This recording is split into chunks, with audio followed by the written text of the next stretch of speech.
performing a dumbbell good morning, you'll just need a dumbbell that you can place on the shoulders in the exact same position you would place a barbell for a barbell good morning. This one's great because it's a lot more stable. You can hold that weight centered on your back. The downside is that if you're using a lot of weight, it is going to be more difficult to hold the dumbbell on your back. So you can kind of play with this and use this maybe as an accessory exercise, add more repetitions, that kind of thing.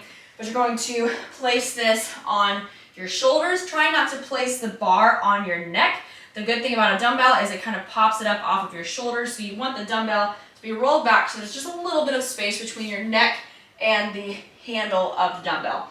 Okay, so feet are going to be about a shoulder width wide. We're going to soften the knees just slightly.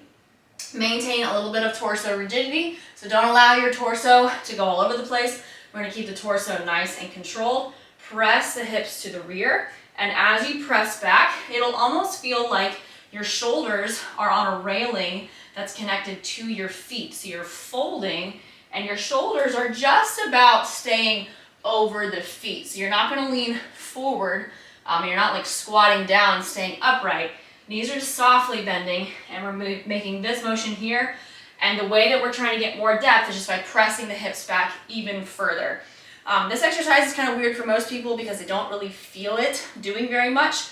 The most you should really feel with a good morning is you might feel that the muscles of your low back are firing. Some people will actually feel it in their glutes, and all of that's totally fine. But the main thing that's happening is your hamstrings are being put on stretch. If you're super flexible, you might not even feel that, but that's okay. It is still working. So hips are pressing back. We're getting a big stretch on the hamstrings as far back as we can go.